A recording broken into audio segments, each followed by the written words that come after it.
I learned way more doing this like dirty, unsexy, boring college laundry business than any class I took at Wake Forest. So they were selling it for $30,000 at the end of my freshman year. What struck me was not that Alex did this when he was 18. It's that ownership showed up before he even had the language for it. My gosh, $30,000. I have $2,000. So that's when we structured this seller financing where we gave them a percentage of revenue over the course of the following 2 years. We ended up 8xing the revenue in the business our first.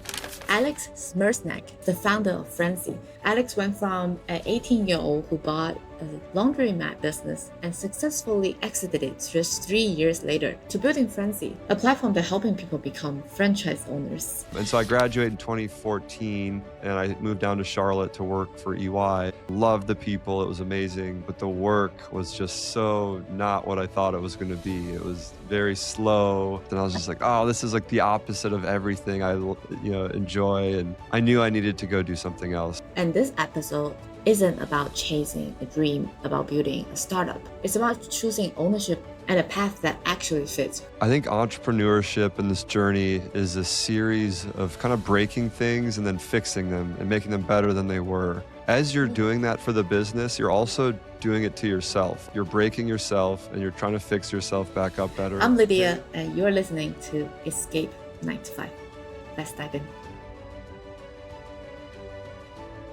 Hey, Lydia. Welcome to the show. I'm so happy that we have you because you're the founder of Franzy and you have a great story about exactly the topic of this podcast, Escape 9 to 5. If you want to give us one sentence about who you are, and then we'll take it from there.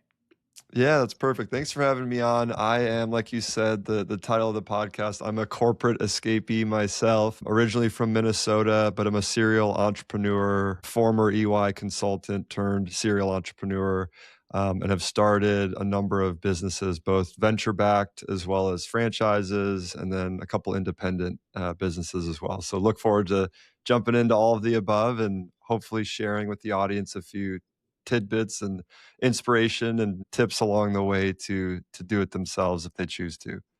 Yes, exactly. This is the kind of story we love. We usually start a podcast with a little game called Truth, and a Lie. So if you can share 3 statements with us about your path into escaping the 9 to 5, I'll guess which one is the lie. Okay. Could it be anything or it has to be around my escaping the 9 to 5? It can be anything if it's difficult. Okay, I got some on the spot. All right, I've been to all 7 continents. I've had a $100+ million exit, and I have started 4 businesses. Okay, it's all about numbers. I will guess you haven't been to 7 continents? That's the lie? 7. I have been to 7 continents. I have not had, I have. I hit number 7. I went to Antarctica with my 2 brothers about 2 years ago or a year ago. Wow, that's so cool.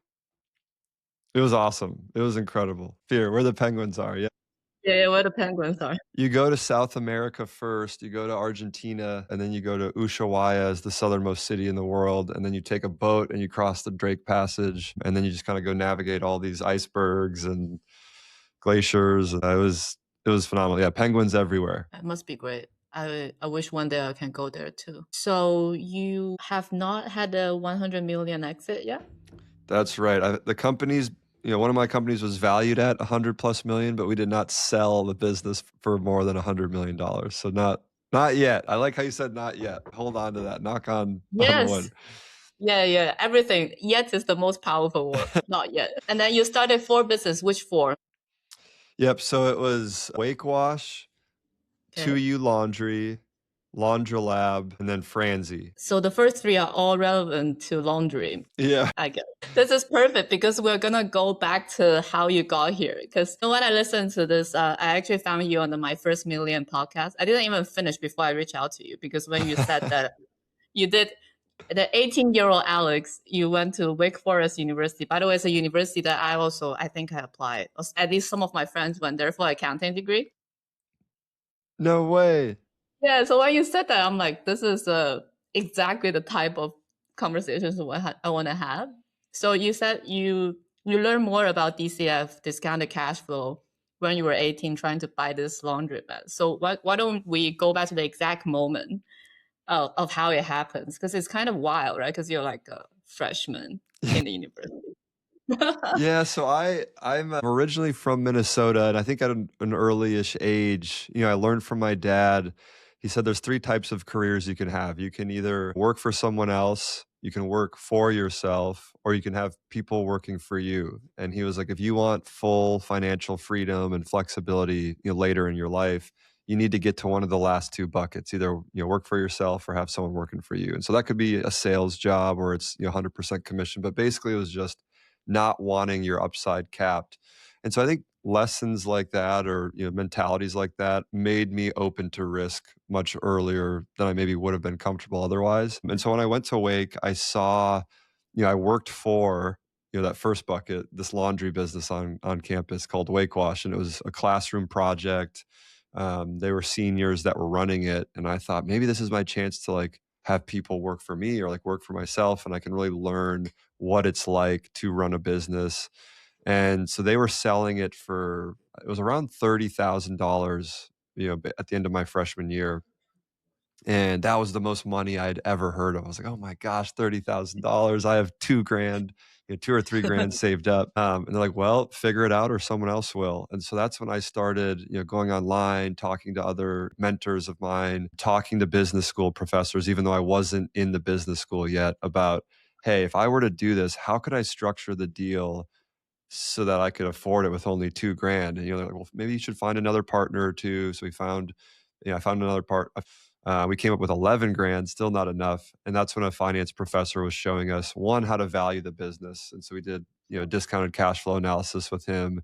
When again, we weren't in the business school. We were taking general courses. We're babies, and he's thankfully that professor was very patient with us, sat down. He's like, let's look at the P&L. This is how you do it. What kind of, rate would we use to discount the future cash flows back? And why do we do that? And what's the risk adjusted? If you use a treasury rate as the baseline, but there's way more risk Yeah. here. So all of these pieces of a DCF we're starting to learn. So we get, honed in on what is a fair price. And then it becomes, how do we structure the deal with those seniors so that it's worthwhile to them? Because we don't have the full 30 grand in cash that they're, looking for. And so that's when we structured this seller financing where we gave them a percentage of revenue over the course of the following 2 years. And they were happy with that. We ended up 8xing the revenue in the business our first. So they were very happy with the deal that we had put together. This is, I think, every single business student should start their business school with, instead of like just, I was a business major, I was an economy major in my undergrad. I think everything that you do in real life is more worthwhile than those like textbook case studies. I totally agree. And I said this on my first million. It was just, I learned way more doing this like dirty, unsexy, boring college laundry business than any class I took at Wake Forest. So that's a, laundry business education versus this like, I don't know, 200 grand, undergrad degree. I learned more doing the laundry thing, and not because the school was bad or the professors were bad. It was just getting your hands on an actual practical real world example and getting to live it can't be replicated.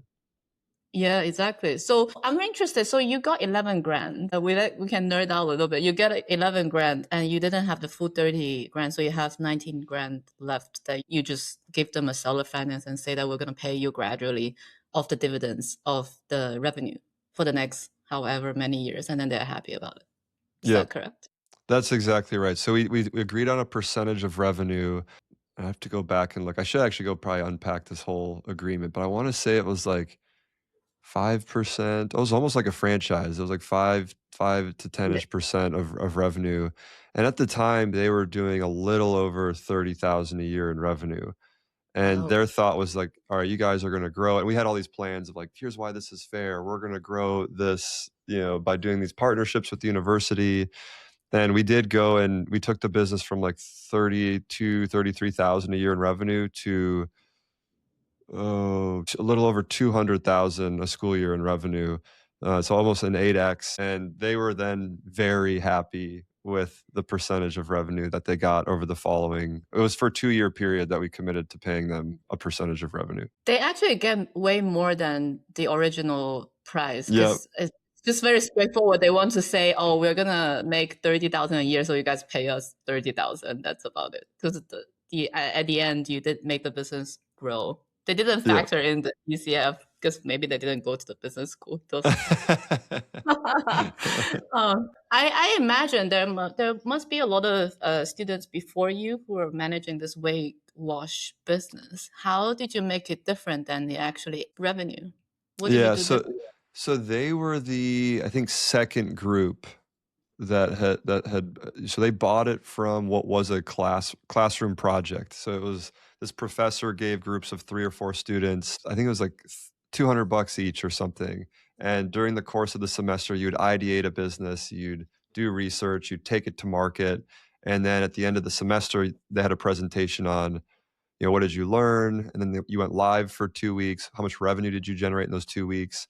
And the first group came up and they had made, they had sold like hot dogs, late night food on the quad, and they had done, $250 in revenue.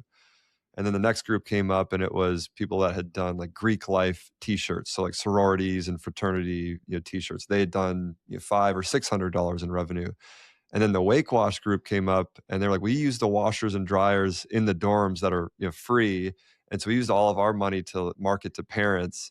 And we did, I think they did like $5,000, $4 or $5,000 because they'd sold packages for the following semester as well. And so they'd pre-sold all this revenue and they just blew everyone else out of the water from a revenue perspective. And the professor was like, you should keep doing this. This is, there's a business here. And so they did it for another semester.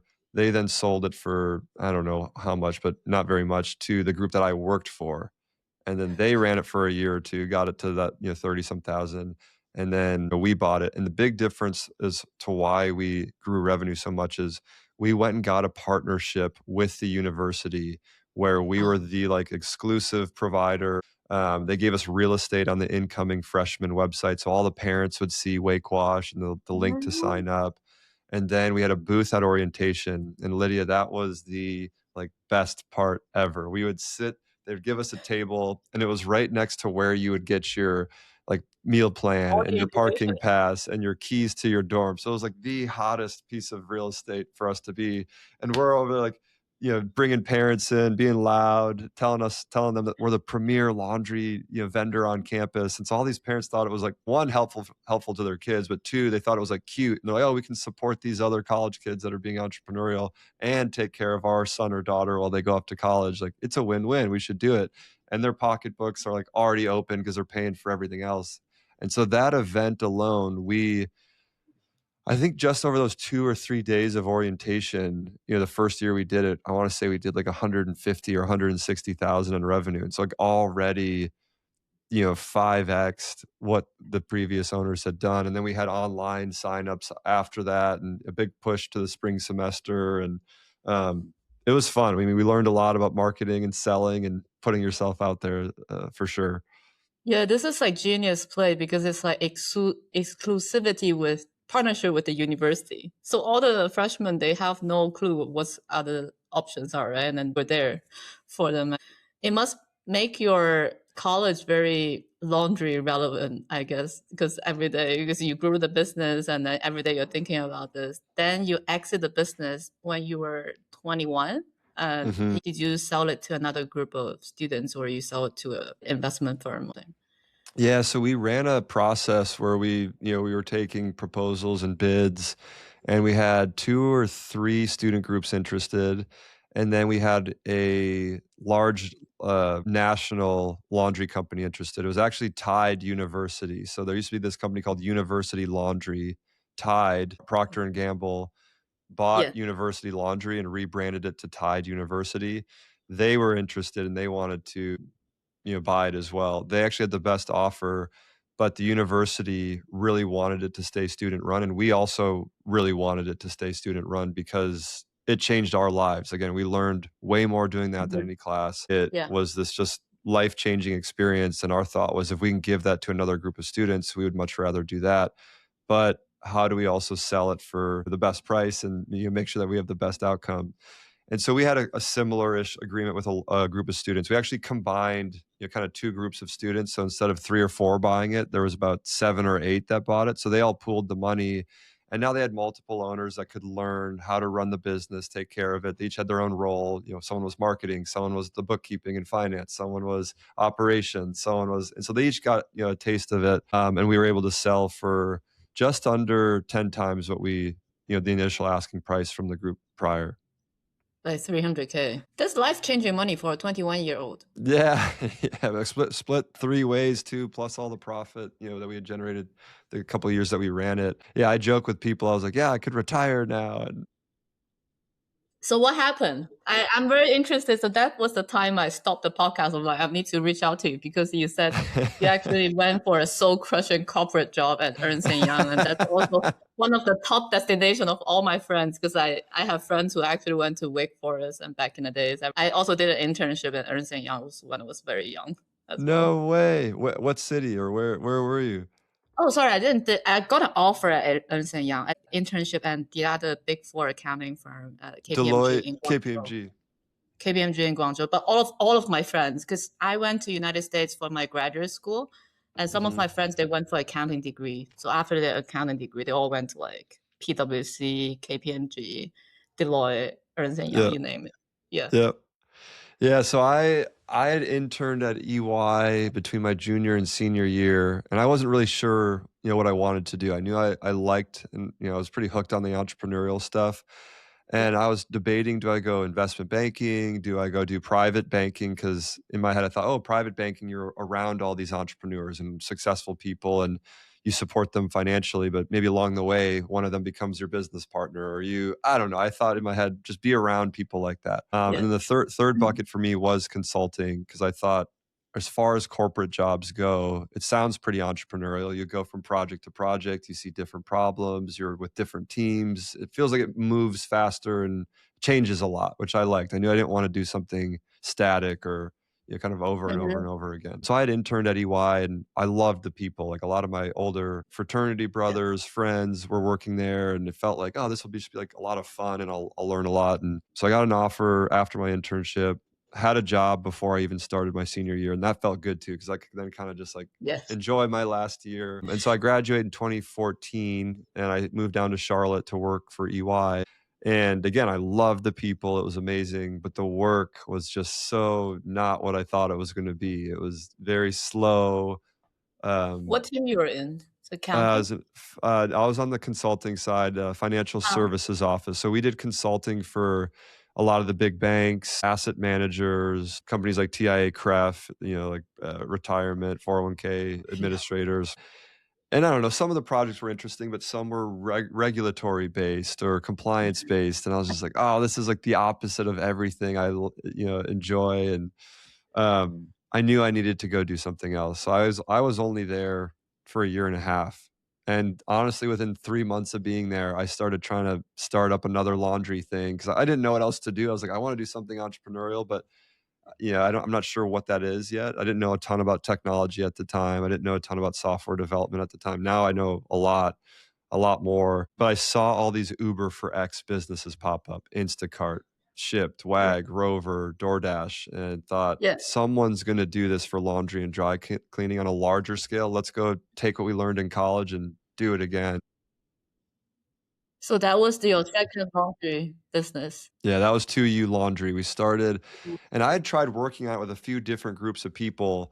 And this was a big lesson that I had, is I tried to start it with other consultants from EY. And if you think about it, it's like, we don't need 3 consultants. We need like maybe 1 consultant type, me. And then we need an operations person, or a technology person, or a marketing person. And so the first group I tried with, it just like crashed and burned. We were always like at each other's, like, well, you should do it this way. No, we should do it this way. And like 3 consultants trying to, have different solutions. It turned out to be 200 versions of PowerPoint idea, and nothing happened. It's all planning. Nothing happened. Lots of planning. Yeah, exactly. And so then I found, I'd had a best friend from growing up. His name's Dan DeQuisto. We've known each other since 3rd grade. And he was working at startups in Minnesota doing sales and marketing. And so I was like, all right, he gets the startup sacrifice and how hard it is, and but also the upside in the culture. And he has a skill set that complements me. Like I'm a problem solver, finance, operations type, and he's very much sales, marketing, scrappy, like figures it out. And so he quit his job in Minnesota, packed his car, broke the lease on his apartment, and drove 20 hours down here to Charlotte to get started. And we launched the business in late 2015, but officially in January of 2016. Okay, so the timeline is you graduated 2014, you joined Ernst& Young, but 3 months in, you want to start a laundry, 2U Laundry, with two of your colleagues who are all consultants. So it didn't really go anywhere because, it's just planning.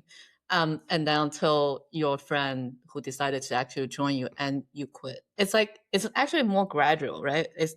Was there any moments when you were doing any of the PowerPoint for these regulatory projects that you were like, this is not a way to live? Or is it just Yeah, I gradual? think somewhat gradual, but at the same time, I think when I was working, even 3 months in with those other consultants on it, like it was still fun, even though it was clear it wasn't the right group of people. It was Mhm. still enjoyable. And I remember feeling like I get more excited about this. I look forward to working on it versus there were times at EY that Monday would come and I'd be like, oh my gosh, I have to go to St. Louis for a week I was like, well, oh, I don't want to go to St. Louis. Yeah. And then, so I'd feel these like negative thoughts about what I was doing versus the laundry thing I'd get excited and energized about. And I kept going back to this thing I think a lot of us probably heard when we were younger. And that Mhm. was if you find something you love, you don't work a day in your life. And I always thought that was kind of bullshit. I was like, they're lying to me. That's not true. That's not possible. And then when I was at EY, I felt that I was like, I don't love this. There's parts I enjoy and I really like the people, but I don't love this work and I don't look forward to it. And then And I then, found myself again being excited when I think about the laundry thing, and I thought maybe that person was right. Maybe this entrepreneurial thing is something I love and something I'm fulfilled by and something I get excited about. And actually, when I work on it, it doesn't feel like work. It feels like a game. I love doing it. And so those were the moments where I knew the world, the universe was telling me, you need to go be happy and go do something that brings you joy and fulfillment. And it's not being a consultant at EY. It's solving problems quickly and taking those risks and taking a big yeah. swing and going for it. And I felt like I was better off and learning more doing that as a result of it, just like I did in college. Yeah.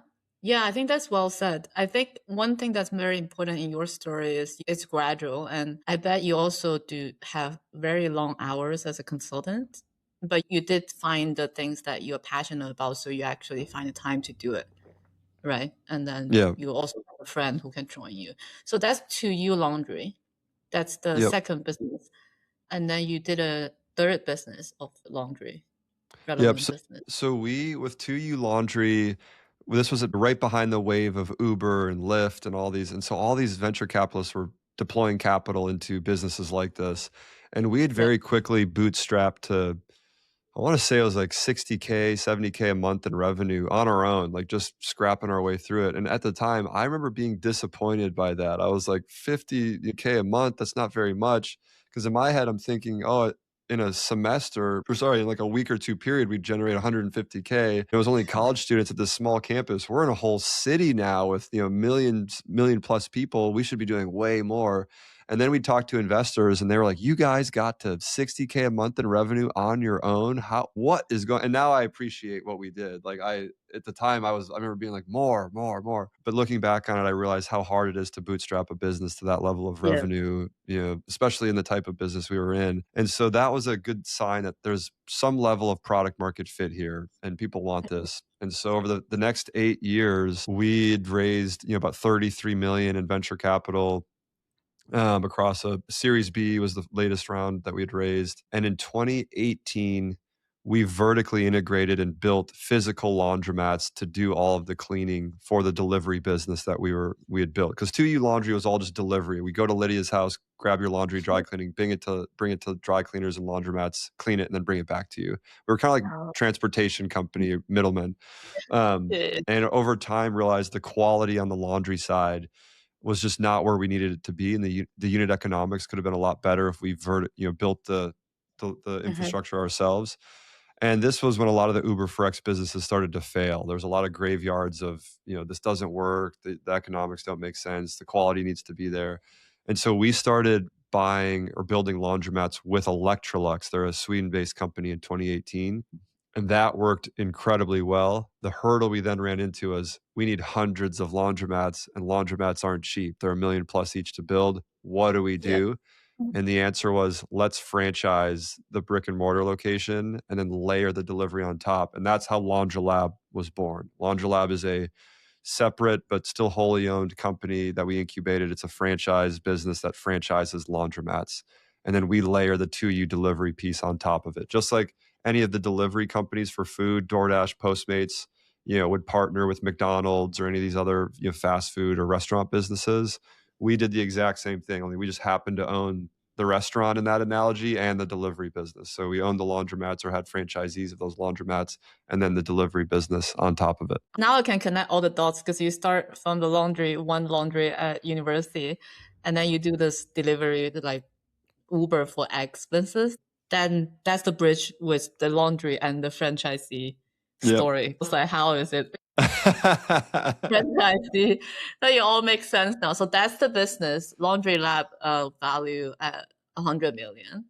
Right. So those two combined, yep, those two U Laundry and LaundroLab was a wholly owned subsidiary. We sold 118 locations in 14 months. Started opening stores, got it to it's coming up to like about 40 stores open.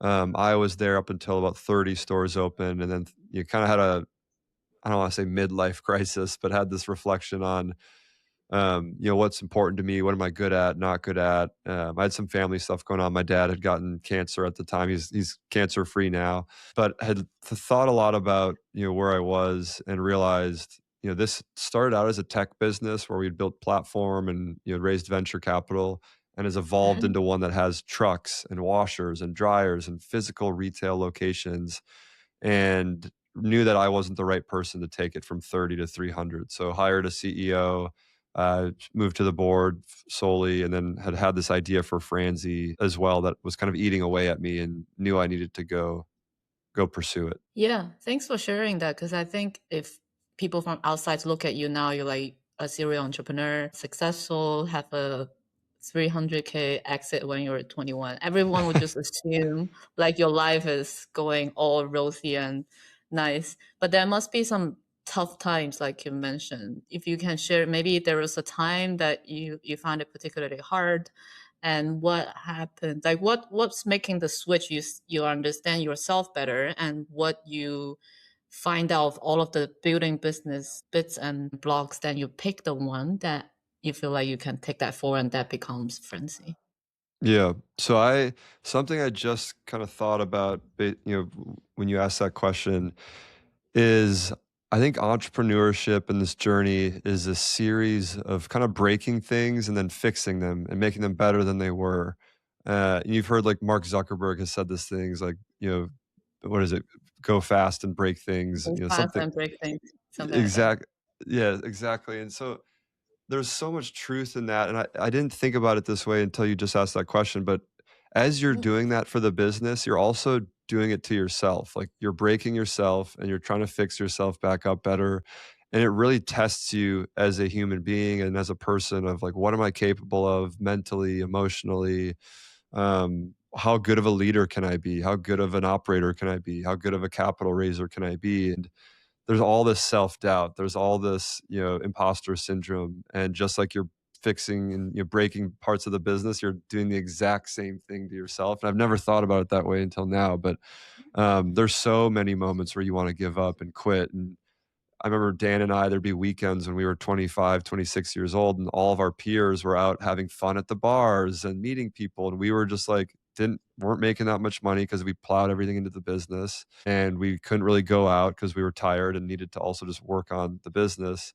And there'd be weekends we would just cry. We're like, why are we doing this? This is so hard. Should we just go back to our normal jobs? And And those moments like really, I think, start to define who you are and your ability to face adversity, to Mhm. understand yourself, to become really self-aware. I know it's not directly answering your question, but I wanted to share that. I think it is, that's what I love about entrepreneurship is it really challenges you in a way that I don't think you can really replicate anywhere else in the world. And there were certainly low points that I wanted to give up. I think this is better than the answer I'm looking for because you frame it that way. It shows a realistic picture. My next question will be how did you convince yourself to keep going then?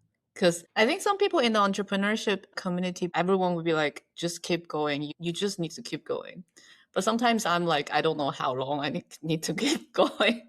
And what made you keep going at that A point in time? a couple of things, like, one, definitely having a good partner. Like, when Dan and I would have those weekends where we're like, "Should we just give up?" One of us would always kinda pick the other one back up, like, "No, we're capable of this. We can do it. We've committed to this. Let's just give it another year. Let's give it another year." And I've learned too, and I think Steve Jobs has a quote too, it's just like, a lot of entrepreneurial success comes down to perseverance and Mm-hmm.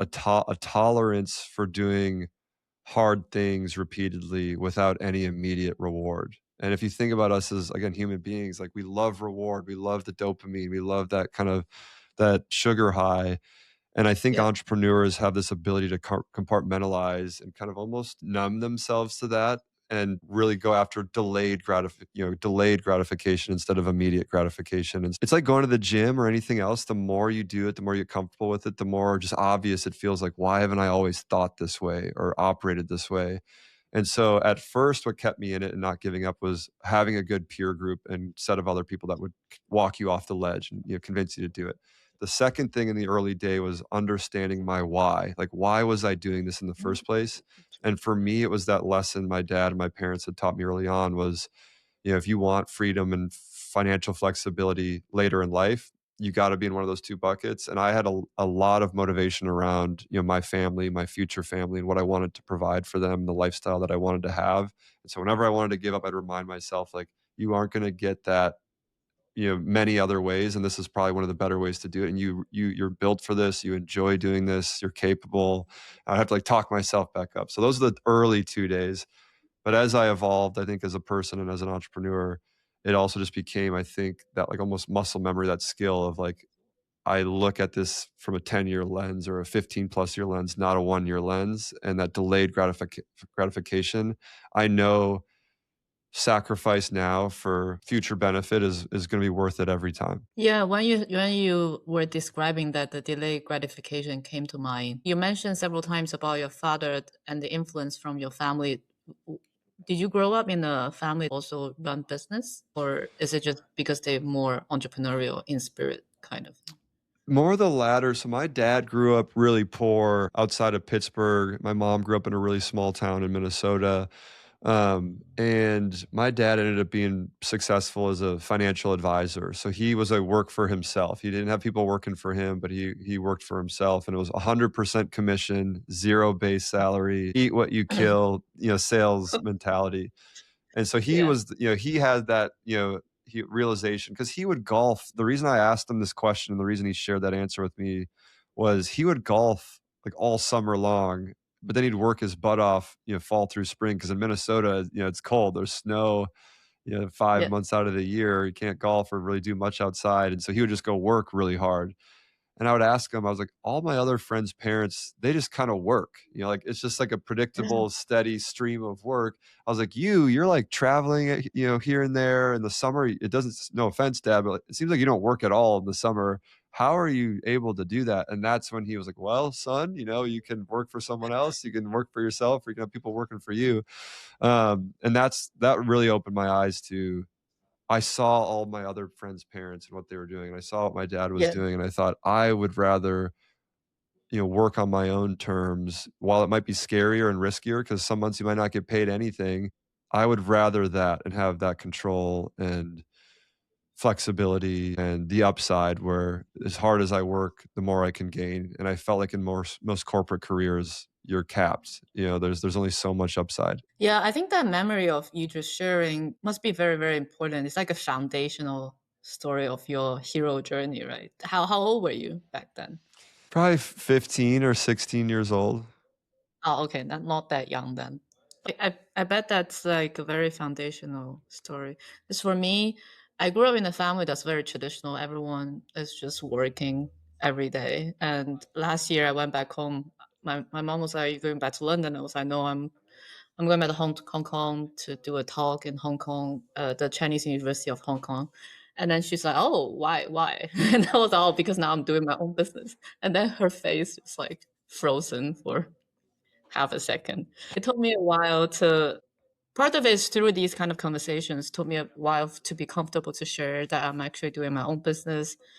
I'm not making as much money or like stable money as I used to when I was in banking yet. But I believe the upside is way higher than these, and especially the experience.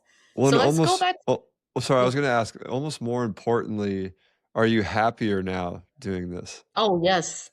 Yes, way happier. That's why, well, all of those are true, right? Because you're taking responsibility for yourself and you never know what's going to happen. There's moments I just cry out of no reason. Just, I think the body needs to release the stress, Yeah.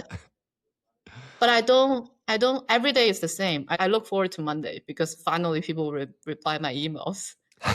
My French teacher said to me, and because I had my French lesson every week, and then he's like, "So you didn't go back to banking, right? Because that's actually easier to do." So it's a simple answer to whether you're happy or whether you want to stick to this path.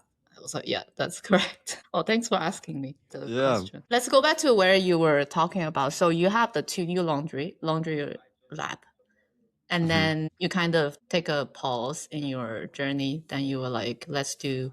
Is it Zillow for franchisees? That's Franzy right now.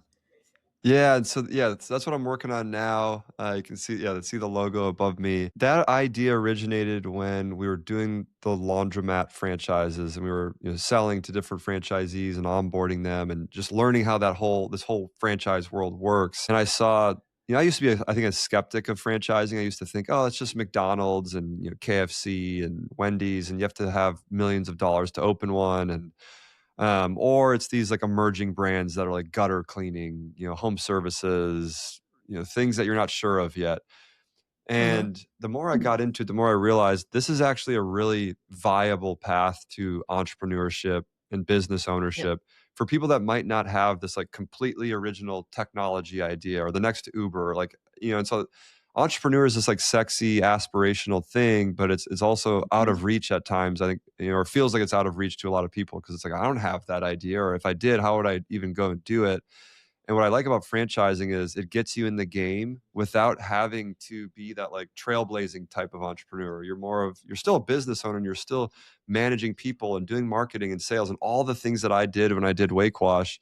And that's when it clicked for me. It was like, most of these franchises can produce a ton of cash, but it gives you that Wake Wash like experience that I had that gives you the confidence to, who knows what you do from there. Maybe you open a ton of these. Maybe you just replace your income and you're just way happier because it's yours. And so I Yeah. got really motivated by, how do I fix access to this ownership model? Because it's kind of broken today. There's not a lot of transparency in the data on which businesses are good, which ones are riskier. There's not a lot of aligned support. There's a lot of business brokers, but they take 50, 60% commissions on the franchise fee, but they don't have to disclose that legally to you. So there's a lot of like, I don't know, just misalignment again. And I thought maybe a platform can fix that, and can we do what Mhm. Zillow did to the home research and buying process for the business researching and buying process? So that's what we set out to do. We started working on it in late 24, launched it in January of 2025. And we're a little over a year in, and we've helped dozens of people find that happiness and fulfillment through being an owner. It's scary and it's a risk for sure, but they've blossomed now and gone and done it, and it's been cool to see and follow their stories as they've kind of come into their own and really chase that desire to be an entrepreneur, to be a business owner. That's amazing. I think what it sounds like is a hub for the information that people usually don't have access to or not even know where to start, because that's usually what stop people of doing. Because I believe like all of some of my friends of nowadays, they are still in like banking, consulting, or accountants. They are as smart as you can be to do any of this business, but you just don't know where to start. And I now still talk to some of my friends. They were like, I'm never going back to banking. I got laid off. I'm going to do my own business. And then they will ask me this question. They were like, how do you start a business? I was like, just 12 pounds on company's house. Just as simple as that. But nobody is sharing those information. So I really thank you for what you're doing. It's very interesting because I have a friend who got into franchise bubble tea like a few Yeah. years ago in London, but she's still working at a bank, and now she's bringing in the franchise in mainland China, like the actual popular bubble tea, into London. That's my reference. I'm like, oh, actually, I wanted to talk to Alex to understand more of these kind of how people getting into franchisees and how people can use your business. You said that you've helped dozens of people getting into democratizing ownership of franchise, right? Do you have a story that you can share like with us? What kind of business they got into? How did you help them? Yeah, so we met an individual. He was based in the Northeast. And he was in management in a corporate job and made good money, but didn't love it. I think it's such a common story. Like we all have friends and family that, you just mentioned some of your friends were like, oh, I hate it. I make all this money, but I don't love it. I mean, same thing I felt very early at EY, and it sounds like what you Yeah. felt as well. Yeah. And he felt like that. He heard us, I think, on a podcast and came to Franzy and checked it out and was like, I don't know where to start, but this seems like a decent place too. And maybe I can learn something here. And, so we had multiple coaching calls with him. He was navigating. We have a bunch of AI built into the platform where it really starts to understand who is Lydia as a person, what is she good at, not good at, what does she enjoy doing, not enjoy doing, what's her risk tolerance, how well capitalized is she, what are her goals, and so we really start to distill all that down and then match you with, there's 4,000 brands we start with. We narrow it down to Lydia's top 10. And then it becomes iterative where, we're going through, what do you like about this? What do you not like about it? Here's some macro based trends we should consider for this business as well. But ultimately still letting you, you're in the driver's seat. This is your life, your decision, what resonates with you, what doesn't. And so we're doing that with this individual. And he realizes, part of me wants to get out of the Northeast. It's cold.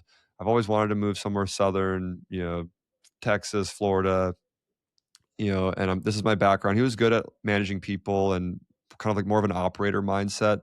And so we also use that. All right, let's find a business that his skill set would naturally translate over to. It might not be one-to-one. If you're a banker, it's not like we're going to go find a banking franchise necessarily, but hey, maybe you're analytical, you're good at, strategy and maybe positioning things. Okay, so what kinds of franchises would allow you to take those same skills and transfer them over? And what I've realized is it doesn't matter. I didn't have a passion for laundry. I just like problem solving and I liked operations and that challenge. But I still couldn't fold a fitted sheet, like that's not the laundry that got me excited. It was the business and building it that was. And so I tell that to a lot of people is like, you don't need to be excited necessarily about artificial turf or chicken sandwiches or enter XYZ, whatever thing. And so this individual, again, good operator, he was very personable as well. And so we thought, what about a home services business? Because you're building relationships with clients, you have a team that you're going to have to manage. And so we started looking at home services in Texas, Florida. And he ended up getting into this business called Waterloo Turf, which is an artificial turf business. We like the macro trends. There's a lot more people that like don't want to do yard work. And so they're making the investment to have like perfect grass all the time. It's good for their kids, their pets, etc. And so he gets behind that idea. He starts talking to a couple of turf companies because we give people multiple options. It's not just, here's the one turf company. We try to show two or three so that you can see the pros and cons of the various options. And he ended up buying 3 territories to Waterloo Turf outside of the DFW area. And he moved from the Northeast to Texas. And before he even got there, he'd already sold 2 or 3 like really large jobs to some Dallas Cowboys players and some other like athletes, and had done, I don't know, tens of thousands of dollars in revenue before he even officially started. And his business is doing well. He's happier. He was in a warmer climate. He's checked all the boxes of the things that he wanted to go do. And so it's stories like that that really motivate and drive us to do what we do. Yeah, I want to tap into this because this sounds too good to be true. It's almost like a fairy tale. So let's say if I Let's say if I have a friend who lives in New York, work for one of those banks that they earn, I don't know, 300K a year, and they're kind of not motivated to keep going, but they don't know where else they can do. So then they go to your Franzy website and they fill in their information. It's like what it then you on one hand it's a marketplace for all the other brands, the franchise they can go into. On the other hand, you get to know my friend, let's say, and understand their personality, their risk tolerance, and what do they like. Then you kind of match make them with a few options. Then they pick those and talk to you. Is that how it works? That's right. So some people are very like self-directed and they just go do the diligence on their own. They connect with the brand. We facilitate the introduction to the brand and they kind of are off to the races on their own. Other people, Okay. they want to talk to a franchise advisor. So we have a team of people that are franchisees themselves, or they've been in the franchise industry or around the business model for a decade plus. And so that when you're talking to someone, that's actually done it. I'm involved. I'm helping people still on certain calls here and there. And you're getting one-on-one coaching as much as you want it. Some people come in and they want to talk every 2 days. They're like, okay, I'm looking at this. What do you think about that? And they like really want that sounding board. Others are once a week. Others are once a month. Others are not at all. And they just use all of our resources. They use our training manuals and videos and content, and they go do it on their own. And they're more of those like, kind of like, leave me alone, self-starter. I'm going to go figure this out. And so we built Yeah. Franzy in a way where it's choose your own adventure. We're here for as much or as little hand holding and support as you want. And we help with lending, we help with entity formation, we help with negotiating. I mean, the whole thing, Franzy, is in your corner until you get your business open. That's awesome. Is it more like it's a marketplace and AI driven human support model, right? Yep. Yeah, there's still a human element because I think, I mean, AI helps the humans on our team, the franchise advisors, just be way better at their job than they would be. No human being can adequately remember every detail about 4,000 Yeah. brands. And so, the tool that we've built, there's so much, it's learned so much about all these brands, not just what's in their FDD, the franchise disclosure document, but customer reviews, millions of customer reviews that we've read and scraped, and other research reports and other third-party data, Bureau of Labor Statistics data. We've compiled all of this data and have trained our AI to really pick businesses apart, identify which ones are riskier, which ones have the higher propensity for profitability, how many employees do they need, macro trends that they would receive a tailwind from. And then we pair that with Lydia's preferences, because sometimes I get asked the question, just tell me the business that makes the most money. And I'm like, I can do that, but that's not really how this works. Like, you need to find one that you'll be happy doing, that you'll be good at doing, because while this one makes a lot of money, it might be because the operators are perfectly, mix maxed with it. And so there's more complexity that goes into it than, well, tell me what the hot brand right now is. There's so much more. There's an emotional piece, there's a skill set piece, there's a risk tolerance piece, and that's our job to help. Oh, yeah, I wanted to learn more about the business model. Is more like commission success fee, because you make a lot of introductions, but because of the success fee is way lower than the other brokers. You're just not destroying, how do you say it? Disrupting the traditional broker commission model, which is 60%, which is a lot higher than your business model is providing to people. That's right. Yeah. So that's the revenue model. Is it's free. So if you wanted our help, it's free for you. It's your time, which is valuable, but we don't charge you anything financially. We make money when a deal closes. The brands pay a flat fee to us instead of a percent. And then we also monetize on, lending referrals. So we have lenders that specialize in food concepts, in fitness concepts, in home services concepts. And so then we introduce you to the best lender for the concept you're looking at. And then we get 100 to 200 basis points from the loans that we originate. And then these other little services here and there too, entity formation, a couple $100. If a brand wants to have more exposure, we have a podcast, a newsletter, and brands can sponsor portions of those. And so there's a few ways we're monetizing. The long-term goal, though, is to build software to support Lydia in her journey every step of the way. So right now we're focused on helping Lydia buy the business. Next, we want to get into helping Lydia better operate that business. And then in the future, when Lydia is ready to sell that business, you just list it back on the Franzy marketplace where you started, and we have buyers lined up ready to explore buying your existing resale. Wow, I can stay on this topic forever because I'm building a kind of marketplace. It's called Climate Cupid. So my goal is to connect the investors who are curious but maybe not well versed in the climate technology investment opportunities yet, and to connect them with the climate technology companies. It feels like there's a lot of things I can learn from Francie. Yeah, we should separately have another conversation and maybe we can help each other out. Exactly, exactly. So now I wanted to talk more about, you mentioned you have been through this journey. You understand your passion is actually solving problems, and then you switch to different business model. You now build Frenzy. You help people to fulfill their dreams. What does success and a good life mean to you right now? Do you Yeah, think I about think this? it's Yeah, I am. Yeah, it's changed for me over time. It used to be that like kind of financial freedom and flexibility, like the choice to work or not work, and like be able to retire by 40, if I wanted to, and but I know that I'm never gonna stop working. I think I've realized that about myself. I think want to have the most impact I can on the people around me. And it's this idea of like, let's say my, number, let's say for me, it's like, I need, $10 million. I don't know. I'm making up a number. I need $10 million. Okay, go work towards that. And why do you need $10 million? Oh, well, to support your children, family, friends, whatever.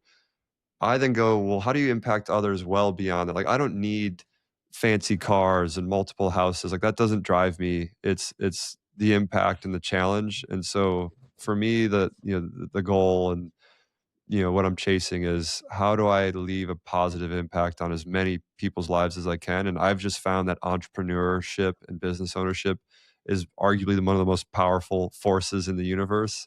And if I can Mm-hmm. help others get the courage, the confidence to go do it themselves, who knows if they then parlay that into building some crazy tech company that helps revolutionize something, or at the very least they took the risk and they took the leap and they're happier now, like, and it just makes one person happier than they would have been stuck in that 9 to 5 job. That is worthwhile. Like we live one life as far as I'm aware. Who knows what happens after this one? And I think people should be as fulfilled and as happy and as challenged as they can be. And I just want to help people go do that because I think this vehicle of entrepreneurship is one of the best ways to do that. This is music to my ears. I feel like I cannot say it any better for the entrepreneurship I took on. I also just finished a podcast episode that I listened to. David Senra, he interviewed the founder of Shopify, Hmm. Toby.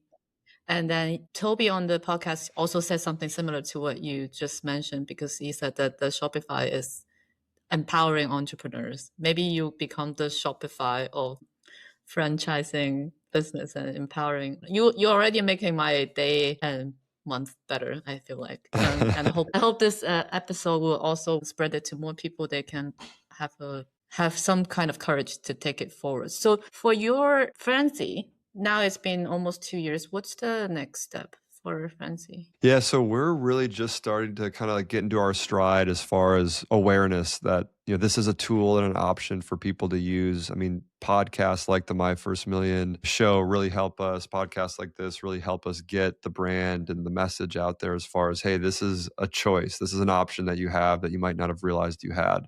And if you want to explore it, we're here to help. So continue to get that message out there this next year or two, but then starting development and working on some of those other products that I mentioned that help existing owners better operate. And then when they're ready to sell their business, be in a position to list it and sell it back on the Franzy platform. Gotcha. We're gonna put all the links in the show notes. I think it's a time for a lightning round. Are you ready?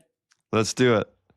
The first one is 3 trade-offs you've knowingly accepted in your entrepreneurship journey. Yeah, I think right now I have an 8-month-old son, and I think I've accepted that I am going to be less involved in his day-to-day life now, but I'm doing that knowing I will have much more time, flexibility, freedom in my late 30s, early 40s than I think your average person. And to me, at that point, he'll be 6, 7 years old, and that's when I really want to again have as much time as I want. It's my decision. It's at that point versus I'm beholden to a job or a business or whatever it may be. So that's a big one for me, is knowing that I'm taking some of that sacrifice now for delayed gratification and time later. You said three different. Yeah. Constantly throughout the week and the day, I'm having to give up certain things. I have to say no to a lot more things. I like to help people, so I get a lot of people reaching out about how should I raise capital, how should I do this, and there's times I now have to say no, or I can only do a couple of these a month or a week. Otherwise, I'll never build any of the stuff that I need to build. So that's been a sacrifice and a trade-off. And then, I think my weekends too, again, this doesn't feel like a sacrifice, but it's definitely a trade-off. Like, I don't do what I think, normal 34-year-olds do. A lot of my friends play golf all the time, or they're going out and watching football at a bar. Like, I still do some of that. But a lot of the times I work all day Sunday and I work part of the day Saturday. And again, I personally enjoy it. I love it. And I choose to do that. But I also Yeah. recognize I'm giving up some of that social life and some of those other things that, my friends are doing. But a lot of the Yeah. times I would rather be working on the business and scaling Okay. things up than doing that anyway. The delayed gratification and prioritization. The next one is 2 failures or mistakes you now optimize for. In other words, 2 past failures that change how you operate going forward. Yeah, hiring people 1,000%. People are the best, most important asset and part of the business. I mean, it's why I love doing what I do, is getting to work with great people. But they can also be the most detrimental, damaging, harmful thing to your business if you pick the wrong, people, or you're working with the wrong people. And I think that's true for any relationship, a marriage, friendship. And so I'm very picky about who I surround myself with now, and have optimized how I approach vetting, interviewing people, assessing if they're the right fit or not. The second one I'd say is just thoughtfulness around decisioning. Like, you can only make so many decisions a day in a week, and making sure that I'm spending my time focusing on the highest impact decisions versus trying to think every decision's important, or every little thing Alex needs to be involved in. And so optimizing for Yeah. being able to delegate and being comfortable with it, and saving space and room for the bigger, more impactful decisions. Yeah, who you surround yourself with and what you're paying attention to. The final one is one never again rule you live by. Never again rule is assuming that, I have all the answers, or that this path is going to be a straight line. Very early on, I think I'm, type A type of person. I work hard. I'm pretty organized. Like, I think things should be, a certain way. And through entrepreneurship, I've learned that is not how the world works. That's not how people works. That's not how markets work. That's not how anything really works. And I have now fully flipped and embraced chaos, and not assuming that what I think is the right answer. I go into things being like, I think this is what we need to do, and it's going to go this way, but let's go break it. My rule is that I don't get stubborn about any of the direction that we're taking. I'm so open to a customer, data, whatever it may be, telling me that I'm wrong, and then adjusting and adapting with that new information. This is so good. We always end the podcast with one question from the previous guest. So the question from the previous guest is, what is a community that you're part of where the people around you don't care about what you do for work at all? That is really interesting. A community that I'm a part of where people don't care what I do for work really at all. I would say either some of my childhood friends. There's 7 of us that get together every year, no matter what, and we're all at different stages of our lives and doing different things. And yeah, we ask each other about what we're doing, but none of us are impressed with each other necessarily by it. I know sometimes I go on my first million, it's so cool. I could tell that group I was just on my first million, and they'd be like, "What's that?" And so in that sense, they don't really I don't know, they're not fully in the entrepreneurial world, but they're successful in their own ways. And some of them have amazing careers, and they're happy doing their own thing, but they might not understand this exact world, or know what my first million is, or listen to that. And so when I tell them something like that, and they're just like, huh, what is that? I'm like, it's very humbling. Yeah. There's a huge part of the population that doesn't care about this kind of stuff. And it's a good reminder that even though this is my world and my universe and like everything I think about and focus on all the time, it makes you take a step back and realize that everyone's living different types of lives and different perspectives, and what their view of the world is going to be very different than yours, and being able to respect that Yeah. and understand it. It's a nice reminder. That's especially also, I think, because it comes from your oldest group of friends, and those are the relationship possibly we all want to hold on to. So Mhm. finally, can you leave a question for the next guest too? Yeah, I think my question would be, if suddenly all of the emails you ever wrote, journaling you've ever done, posts you've ever done on social media were just gone, erased from the world, what's the one piece of advice or sentence or two that you would want to leave behind for the next group of creators, business builders, people going after a large challenge? And I know that's a long question, but decipher it or distill it down as you want. But basically, if everything you've ever believed and kind of written down and is a public record is gone, and you had Uh-huh. this podcast with Lydia to leave Yeah. that message, that summary of your core beliefs kind of back to the world, what would that core belief be that you would want to share with everyone? Okay. From all the public record.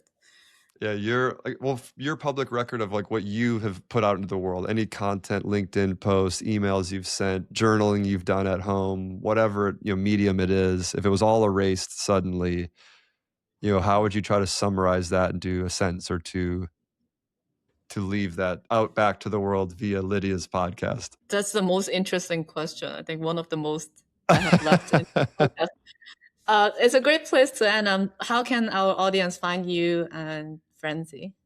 Yep. So on Instagram, TikTok, Facebook, all of those. It's an X. It's Alex from Franzy. On LinkedIn, I do a lot of long form content. So that's just Alex and then my last name, Smereczniak. And then if you are interested in learning about business ownership and franchising, check out franzy.com. And at the very least, we'd just love to get your feedback on what we're building and ways we can improve it. Awesome.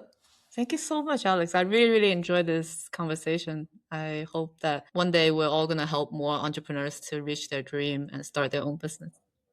Likewise. Thank you for this platform and thanks for having me on. And hopefully we can run into each other at some point in Lisbon or London or Hong Kong or wherever you may be. Yes, yes. So that's another episode of Escape 9 to 5. You can find us on Spotify, Apple Podcasts, and YouTube. Escape 9 to 5 is a very selfish podcast that I started 2 years ago that I talk to people who have created and crafted an interesting and portfolio life for themselves. I talk to investors, entrepreneurs, authors, professors, and people who are sometimes just like you and me, figuring out their own path on this journey. For me, it's very important that I do this because I think we all have that inner fire in us. We just need to be shown how it can be done. And here's the very selfish podcast for me. And I wish this could be your sign of doing something new for yourself. If you like this episode, you might also want to check out this one and this one as well. I really appreciate you. Hope you have a wonderful day. Give yourself some credit on the journey that you're on. I'll see you next time.